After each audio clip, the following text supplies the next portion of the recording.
Halo sobat, jumpa lagi. Melanjutkan kisah karya Esa Mintarja yang berjudul Istana yang Suram. Kali ini dalam episode Panon Suko melaksanakan tugas gurunya. Selamat menikmati. Salam budaya. Monggo kula aturi subscribe, like, komen, saha share. Matur nuwun.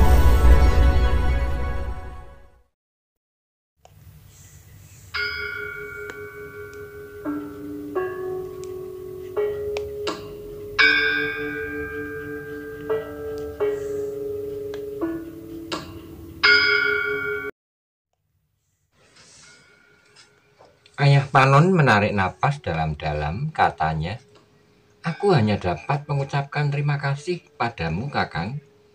Karena itulah maka aku serahkan Panon sepenuhnya untuk melakukan tugasnya yang penting itu. Terima kasih, Adi. Nanti malam aku akan memberikan pesan dan petunjuk atas tugas yang harus dijalankannya itu. Aku hanya dapat berdoa. Aku tidak dapat memberikan bekal apapun. Mudah-mudahan tugas-tugas dapat dilakukannya dengan baik, tanpa kesulitan apapun, Adi. Jika ia datang ke istana itu dan tidak ada pihak-pihak lain yang terkait, maka tugasnya akan cepat selesai. Bahkan seandainya istana itu sudah musnah sekalipun, asal ia masih dapat menemukan bekasnya, maka ia dapat menyelesaikannya pula." Ia berhenti sejenak lalu, "Tapi jika hadir pihak-pihak lain, maka persoalannya akan menjadi bertambah panjang. Tapi Panon tidak harus dapat melakukan tugasnya tanpa pertimbangan-pertimbangan yang wajar. Aku akan berpesan kepadanya bahwa apabila menurut perhitungannya tugas itu tidak dapat dilakukannya, maka ia dapat mengurungkannya. Ia tidak perlu dengan membabi buta mengorbankan nyawanya jika hal itu sudah diketahuinya. Karena bagiku nyawa seseorang adalah sesuatu yang sangat berharga, lebih berharga dari apapun juga. Tetapi jika taruhan nyawa itu tidak dapat dihindarinya dengan kemungkinan-kemungkinan yang nyata, maka barulah ia akan berjuang dengan segenap kemampuan yang ada padanya." Ayah Panon mengangguk-angguk. Debar jantungnya masih belum dapat ditenangkannya karena terbayang di angan-angannya anak laki satu-satunya itu menempuh bahaya yang melandanya bagaikan bergelora ombak di lautan yang sedang diaduk oleh angin lautan. Tetapi akhirnya Ayah Panon itu pun harus pasrah. Di dalam hatinya ia mencoba untuk menghibur dirinya sendiri. Gurunya tentu mengetahui bahwa tugas yang diberikan kepada Panon akan dapat dilakukannya dengan baik, tanpa menjerumuskannya ke dalam pengorbanan yang sia-sia. Karena itulah maka Ayah Panon mencoba untuk mengedepankan perasaannya. Sambil mengangguk-angguk, ia berkata, "Yang Maha Agung akan melindunginya jika ia berjalan di jalan yang lurus. Ya Adi, sandaran yang paling utama dan aku mencoba untuk mendorongnya melalui jalan yang lurus itu." Keduanya tidak meneruskan pembicaraannya ketika Panon pun kemudian datang kembali setelah mengantarkan adiknya pulang. Gurunya ingin memberikan pesan dan nasihat-nasihat tersendiri. Sejenak kemudian Ayah Panon minta diri. Ia sama sekali tidak ingin memberitahukan hal itu kepada istrinya, agar istrinya tidak menjadi cemas dan selalu memikirkannya. Ketika kemudian malam turun menyelubungi lereng pegunungan, maka Panon pun duduk menghadap gurunya. Dengan dada yang berdebar-debar, ia tahu bahwa gurunya akan memberikan tugas yang penting kepadanya. Tugas yang harus dilakukannya dengan segenap kemampuan yang telah diterimanya dari gurunya. "Panon," berkata gurunya, "kau akan menempuh sebuah perjalanan yang cukup jauh. Meskipun perjalanan itu masih belum sejauh perjalanan para petualang yang sebenarnya." Panon hanya menundukkan kepalanya. Dengan seksama ia pun mendengarnya. Perjalanan yang harus ditempuhnya ke pegunungan seribu yang membujur bagaikan dinding yang panjang di sisi selatan tanah ini. Dengan lengkap, Pertapa itu memberikan beberapa penjelasan, pesan dan petunjuk-petunjuk apakah yang harus dikerjakannya di halaman sebuah istana kecil di Pedukuhan Karangmojo. "Panon," berkata gurunya, "aku tidak mengetahui perkembangan terakhir dari istana kecil itu. Mungkin perjalanan akan menjadi singkat, tetapi mungkin juga panjang dengan segala macam akibat yang akan dapat terjadi." Panon masih menundukkan kepalanya. "Setiap kali kau akan dapat menghubungi aku, Panon, jika kau menemukan persoalan-persoalan di luar pengetahuanmu." "Jadi, setiap kali aku harus kembali kemari, Guru?" bertanya Panon kemudian. Gurunya menggeleng, katanya, "Bukan begitu maksudku. Bukan kau harus mundar-mandir pada jarak yang jauh itu, tetapi akulah yang harus mendekat." "Guru," desis Panon. Gurunya tersenyum, katanya, "Sebagaimana kau lihat, tubuhku memang cacat. Aku akan mengalami kesulitan jika aku menempuh jarak yang begitu jauh. Tapi jika jarak itu aku lalui dengan tidak tergesa-gesa, maka aku akan sampai ke tujuan. Itulah sebabnya maka aku akan mempercayakan kau untuk melakukan tugas ini. Tapi mungkin perkembangan terakhir yang tidak aku ketahui sudah menjadikan keadaan jauh berubah. Karena itu, Panon, aku akan mendekati Pegunungan Sewu. Mungkin 5 atau 6 hari aku baru sampai. Sementara itu kau sudah memanjat naik dan melihat perkembangan terakhir pada pedukuhan itu." Panon menarik napas dalam-dalam, katanya kemudian, "Guru, sebenarnya aku dapat mundar-mandir pada jarak yang meskipun agak panjang, tetapi dapat dicapai dalam waktu sehari jika aku mengendarai seekor kuda." Gurunya menggeleng, katanya, "Tidak, Panon. Jika jalannya rata seperti jalan-jalan pedukuhan, memang jarak itu dapat ditempuh dalam sehari semalam, bahkan mungkin kurang. Meskipun sudah memperhitungkan saat-saat untuk beristirahat. Tetapi jalan Pegunungan Sewu tidak serata jalan-jalan pedukuhan." Panon mengangguk-angguk. "Karena itu, Panon, biarlah aku mendekat. Aku akan berada di ujung pegunungan yang berbatasan dengan ngarai di Lembah Payung. Kau sebaiknya menempuh jalan sebelah timur hutan Mentau yang lebat dan sampai ke ujung pegunungan di Lembah Payung, kau tidak dapat menembus alas Mentau. Karena perjalanan yang demikian justru akan menjadi lambat, meskipun memotong arah." Panon mengangguk-angguk, sautnya perlahan-lahan. "Ya, Guru." Gurunya kemudian memberikan beberapa pertanda tentang Lembah Payung di kaki Gunung Sewu di ujung hutan. Ia memberikan beberapa pertanda tentang sebuah pedukuhan kecil di lembah itu. "Guru akan berada di pedukuhan kecil itu?" bertanya Panon. "Tidak, Panon. Kau sajalah yang pergi ke pedukuhan kecil itu. Kau dapat menitipkan kudamu di sana. Kau dapat memberikan upah kepada seseorang yang akan merawat kudamu selama kau berada di Pegunungan Sewu. Karena kau akan datang ke Karangmojo dengan berjalan kaki saja. Lalu bagaimana dengan Guru? Aku akan menyusul. Aku akan meminjam kudamu untuk memanjat Pegunungan Sewu itu. Karena itu kau harus berpesan kepada orang yang kau serai bahwa seseorang yang cacat akan datang mengambil kuda itu." Panon mengangguk-angguk. Ia mengikuti semua pesan dan petunjuk gurunya. Ia harus datang ke Karangmojo sebagai seorang perantau yang kekurangan dan miskin. Selain itu, gurunya memang memerlukan seekor kuda untuk naik ke lereng yang agak terlalu condong, seperti yang dikatakan oleh gurunya itu. Namun dalam pada itu tiba-tiba saja Panon bertanya, "Tetapi mengapa Guru tidak berkuda saja sejak dari sini?" Gurunya tersenyum, katanya, "Tidak, Panon. Aku ingin berjalan. Aku masih ingin menguji kakiku. Apakah masih mampu aku mempergunakan untuk menempuh jarak yang sebenarnya tidak terlampau jauh itu." Gurunya berhenti sejenak, lalu, "Kecuali aku ingin melihat-lihat daerah yang pernah aku jelajahi di masa mudaku dahulu." Panon hanya dapat menggigit bibirnya, menilik wujud jasmaniahnya. Gurunya tentu akan mengalami kesulitan untuk menempuh jarak yang demikian panjang. Tetapi sudah barang tentu Panon tidak akan dapat mengukur kemampuan gurunya dengan pasti. Sehingga karena itu, maka ia pun hanya dapat menyerahkan semua persoalan pada gurunya. Demikianlah maka semua pesan dan petunjuk tentang tempat tugas dan nama-nama yang mungkin harus dihubungi telah diberikan semuanya oleh Pertapa itu kepada Panon. Pedukuhan-pedukuhan yang harus menjadi perhatian dan tempat Pertapa itu menunggu setiap saat ia diperlukan oleh Panon. Gua itu bukanlah gua yang dalam, berkata gurunya itu tentang tempat persembunyiannya, tetapi cukup untuk berteduh. Bagaimana guru mendapatkan air?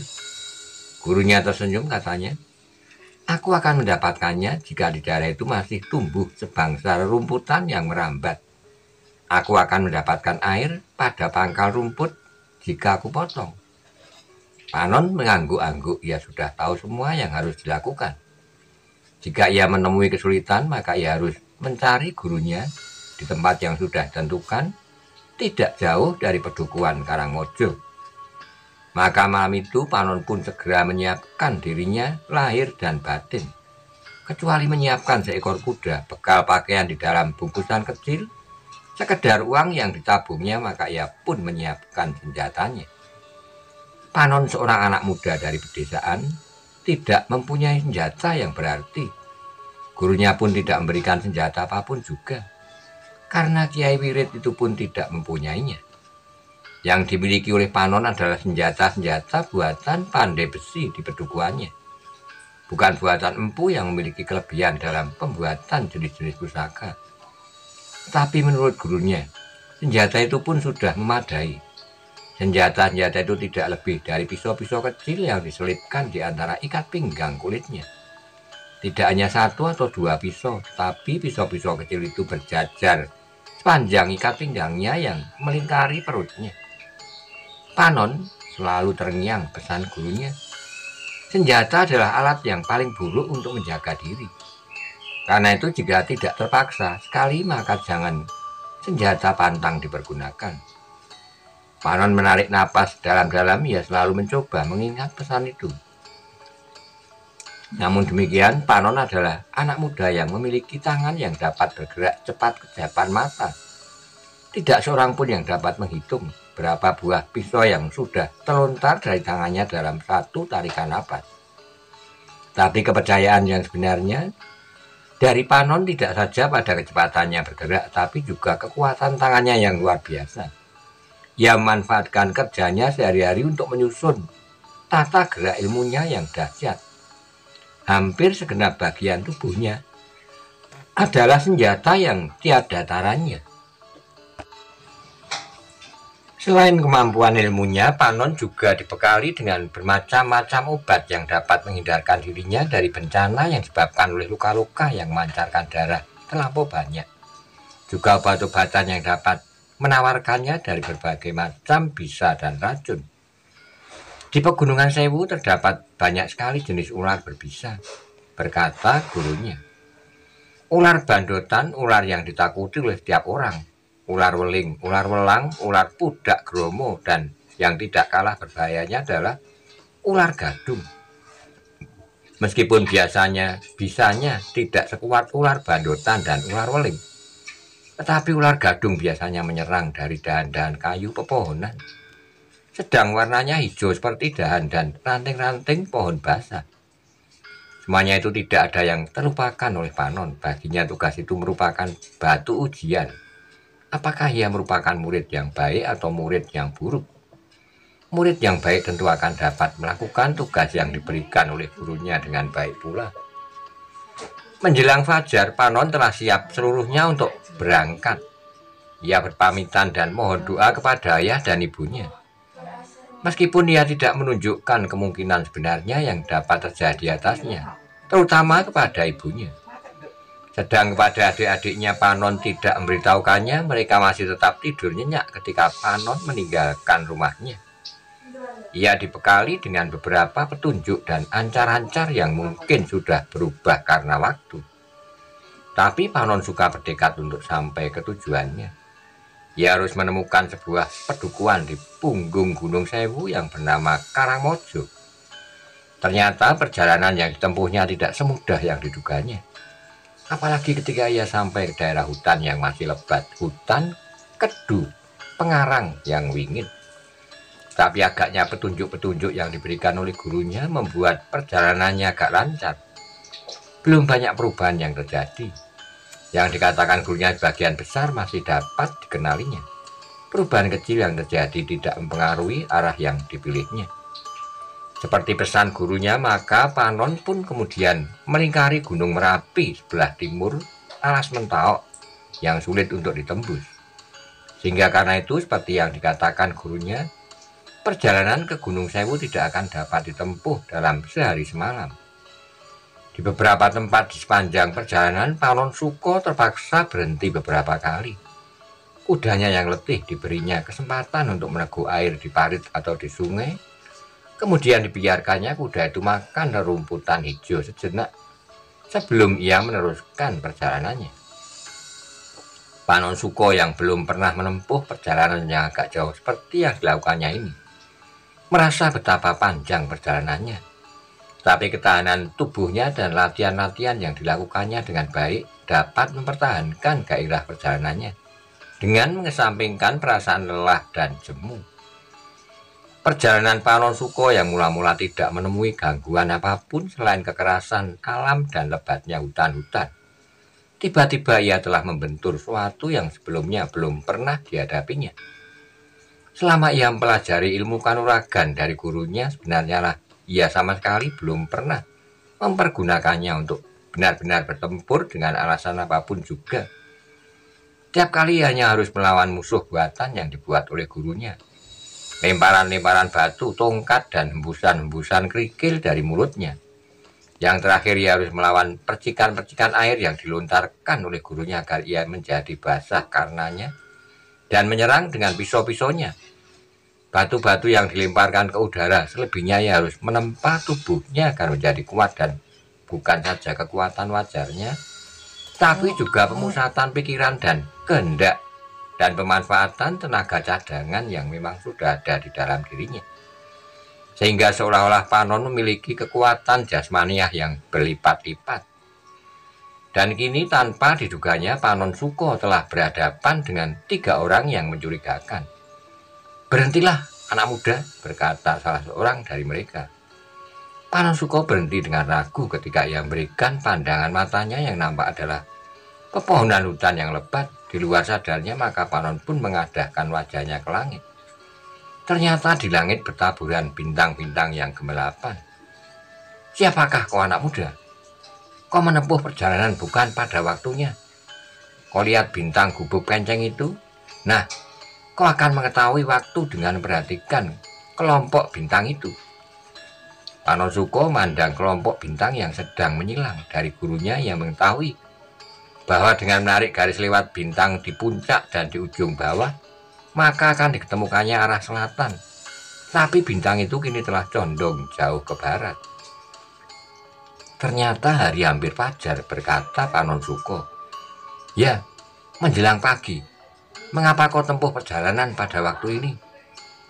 "Aku berangkat pagi hari kemarin," kata Panon. "Dan kau paksa kudamu dengan menempuh perjalanan yang agaknya cukup jauh itu. Sudah tentu aku berhenti di beberapa tempat, beristirahat sejenak, kemudian melanjutkan perjalanan.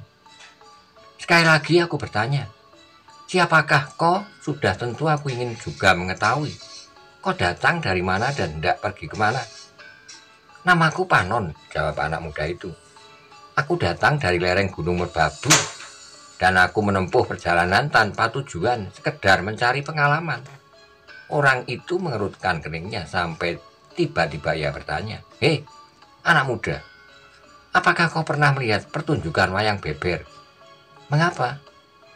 Seorang satria akan menjawab seperti jawabanmu itu jika ia bertemu lawannya di perjalanan.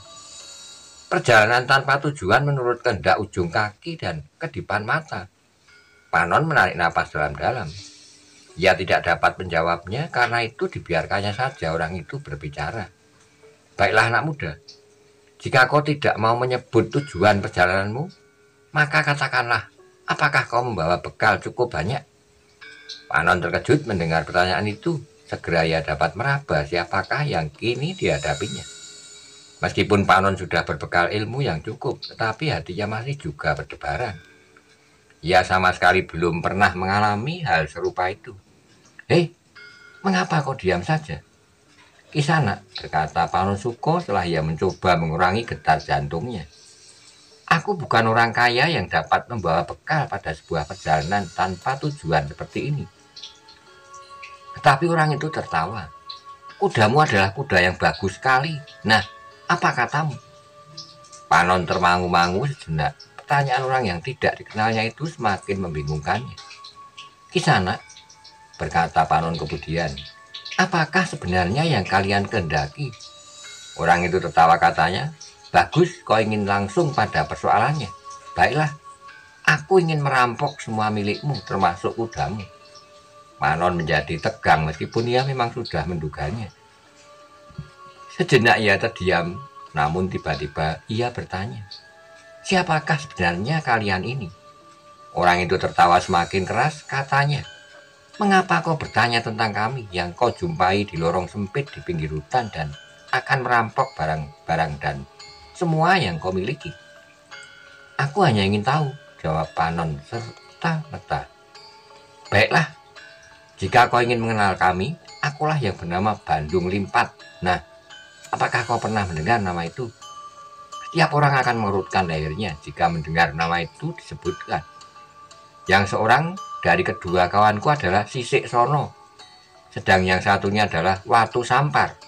Ia berhenti sejenak lalu, "Nah sekarang, sudah lengkap. Lalu apakah kau masih akan ingkar bahwa kau membawa bekal cukup?" "Kisana," jawab Panon, "aku sama sekali tidak ingkar. Aku memang tidak membawa apapun juga, selain seekor kuda dan beberapa lembar pakaian." "Persetan," geram Bandung Limpat yang sudah mulai kehilangan kesabaran. "Cepat turun dari kudamu. Serahkan semuanya yang kau miliki, kemudian tinggalkan kudamu di sini." "Mengapa kau tidak percaya? Aku benar-benar bukan seorang kaya, sedang kudaku itu pun tidak dapat aku tinggalkan. Karena pada suatu saat kuda itu akan dipergunakan oleh guruku." "Guru? Jadi kau pernah berguru?" Suara Bandung Limpat semakin keras. "Itulah yang membuatmu besar kepala, sehingga kau berani menolak permintaan kami yang kami ucapkan secara baik-baik. Sebenarnya lah Kisana, tidak ada yang dapat aku berikan kepadamu. Aku harus membawa kudaku sampai ke tujuan." "Persetan," bentak Sisik Sono, "aku dapat membunuhmu. Kau harus sadar itu. Jangan berbuat kasar. Sebaiknya kita tidak usah saling memaksa. Kuda itu adalah kudaku dan sudah barang tentu akulah yang paling berhak atasnya. Kubunuh kau jika kau mengucapkan satu kalimat lagi." Panon semakin berdebar-debar. Ia sadar bahwa jika ketiganya memaksakan kehendaknya, maka ia harus menghadapinya dengan kekerasan pula. Namun karena Panon masih belum memiliki pengalaman sama sekali, maka ia pun masih tetap ragu-ragu. "Jika aku gagal sampai di sini, maka aku adalah murid yang tidak berguna," katanya di dalam hati. Tapi ia belum mempunyai gambaran sama sekali apakah yang mungkin akan terjadi. Namun ia sudah bertekad bahwa ia harus dapat mengatasi semua rintangan agar ia dapat melakukan tugas sebaik-baiknya. Karena itulah maka ia pun segera mempersiapkan diri. Dipandanginya di dalam keremangan malam 3 orang yang berdiri menghadangnya. "Anak muda," berkata Bandung Limpat, "jangan mancing kemarahan kami. Cepat, sebelum kami berubah pikiran. Pada suatu saat mungkin akan timbul keinginan kami untuk membunuhmu." Panon tidak dapat berbuat lain, karena itu maka ia pun segera melompat turun. Tapi sama sekali bukan untuk menyerahkan kudanya, karena ia sama sekali tidak berhasrat untuk berbuat demikian. Dengan mengendapkan gejolak perasaannya, Panon mencoba bersikap tenang. Ditambatkannya kudanya pada sebatang pohon yang berdiri tegak tidak jauh dari tempatnya. "Anak setan," geram Watu Sampar, "jadi kau akan melawan?" "Tidak Kisana, aku sama sekali tidak akan melakukan kekerasan seandainya kalian tidak memaksa aku untuk mempertahankan kudaku." "Tutup mulutmu," bentak Sisik Sono. "Sekali lagi kau membuka mulut, aku bunuh kau." "Kalimat serupa itu sudah kau ucapkan 2 kali," jawab Panon yang semakin lama semakin menguasai dirinya. Dan aku tidak akan berubah pendirianku. Sisik Sono tidak sabar lagi. Ia pun segera melangkah maju mendekati Panon Suko dengan wajah yang tegang. Ia berkata, "Aku benar-benar akan bunuhmu." Panon melihat Sisik Sono sudah bersiap untuk menyerangnya. Latihan-latihan yang berat yang dilakukannya selama ia berguru membuatnya bersiaga hampir di luar sadarnya. Seperti yang diperhitungkannya, maka tiba-tiba sebuah loncatan yang cepat telah menerkamnya. Kedua tangan Sisik Sono itu terjulur lurus dengan jari-jari yang terentang merapat, seolah-olah siap untuk menusuk dada Panon. Tapi Panon adalah seorang anak muda yang telah mendapat latihan kecepatan yang matang. Karena itu, maka dengan gerakan yang sederhana ia berhasil menghindari serangan itu. Bahkan, terkena ia masih ragu-ragu menghadapi kemungkinan yang dapat terjadi, maka ia pun langsung menyerang Sisik Sono yang masih belum menemukan keseimbangannya kembali. Serangan Panon benar-benar tidak terduga. Dengan sisi telapak tangannya ia menghantam punggung Sisik Sono dengan kerasnya, sehingga orang itu pun terdorong beberapa langkah maju dan kemudian jatuh tertelungkup. Peristiwa yang telah terjadi dalam waktu yang cepat itu membuat kedua kawan Sisik Sono termangu-mangu. Mereka hanya memandang saja apa yang telah dilakukan dan kemudian dialami oleh kawannya. Mereka melihat Sisik Sono terdorong oleh pukulan sisi telapak tangan anak muda yang menyebut dirinya bernama Panon itu. Namun tiba-tiba mata mereka pun terbelalak. Panon sendiri menjadi berdebar-debar dan sejenak justru menjadi bingung. Orang yang jatuh telungkup itu sama sekali tidak dapat bergerak lagi, bahkan bernapas pun tidak. Dengan ragu-ragu, Watu Sampar mendekatinya. Perlahan-lahan tubuh yang tertelungkup itu segera dilentangkannya. Alangkah terkejutnya Watu Sampar melihat Sisik Sono sudah tidak bernapas lagi. Dari mulutnya mengalir darah yang membasahi rerumputan. Ternyata pukulan Panon Suko telah meremukkan tulang belakang Sisik Sono. Pukulan yang dilambari oleh ilmu yang luar biasa. Tetapi karena belum dilengkapi dengan pengalaman, maka Panon masih belum dapat mengira-ira betapa kuatnya ilmu yang dimilikinya. "Kau bunuh kawanku," geram Watu Sampar dengan wajah tegang penuh kemarahan.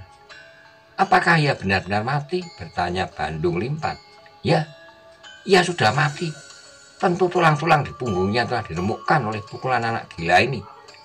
Ia lengah karena ia menganggap lawannya adalah anak-anak yang belum dapat berbuat apa-apa." Watu Sampar berhenti sejenak lalu sambil berdiri ia menggeram. "Anak muda dan kau benar-benar anak gila. Agaknya kau memang baru saja keluar dari padepokan. Kau berguru kepada siapa?" Panon termangu-mangu sejenak, tiba-tiba saja dari bibirnya terloncat perkataan dengan suara gemetar. "Aku tidak sengaja membunuhnya. Aku hanya memukul punggungnya, tidak pada tengkuknya. Mungkin ia mempunyai penyakit yang dapat membuatnya mati dengan tiba-tiba." "Gila!" teriak Bandung Limpat.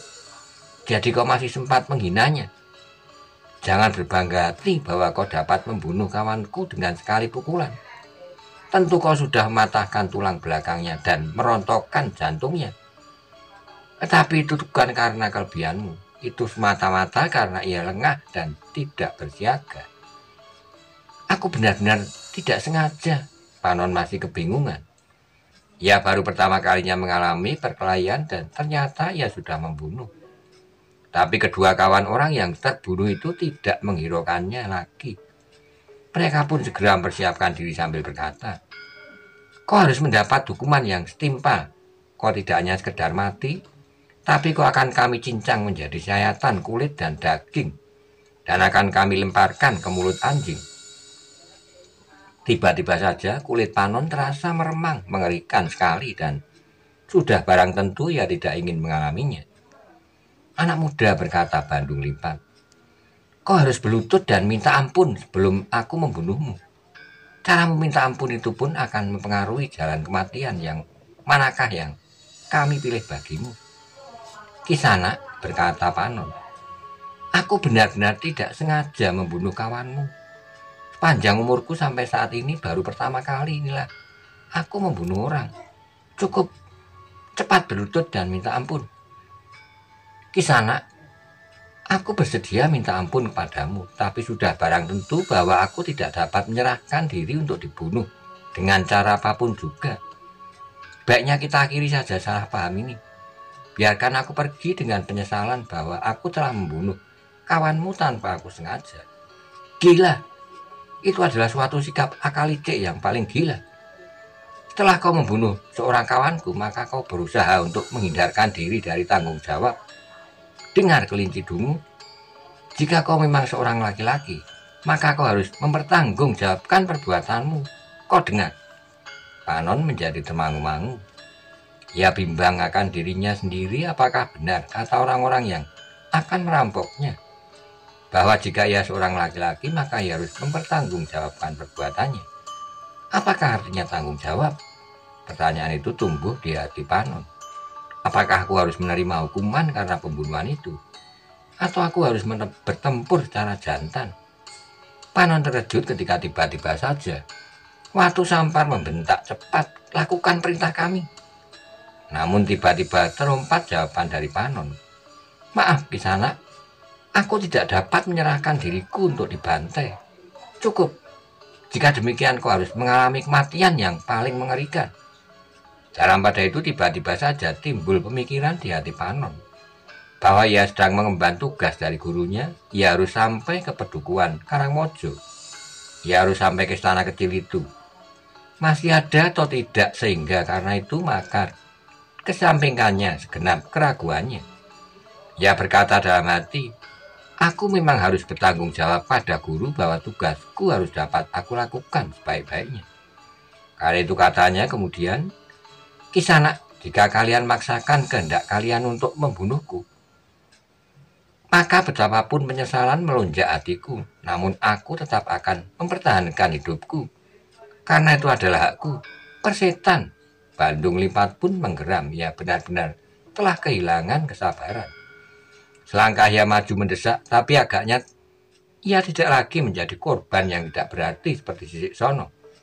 Karena itu ia pun telah mempersiapkan dirinya sebaik-baiknya.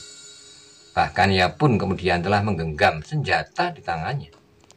Demikian pula Watu Sampar yang berdiri di sisi lain di dekat mayat Sisik Sono. Dengan gigi yang bergemeretak oleh kemarahan yang meluap, ia menggeser mendekat. Seperti Bandung Limpat, maka ia pun menggenggam senjata pula di tangannya. Panon jadi sedikit bimbang, ia harus menghadapi dua orang yang barangkali tidak sebodoh Sisik Sono. Apalagi keduanya telah menggenggam senjata di tangan masing-masing. Sehingga dengan demikian maka ia harus melakukan perlawanan yang lebih berat.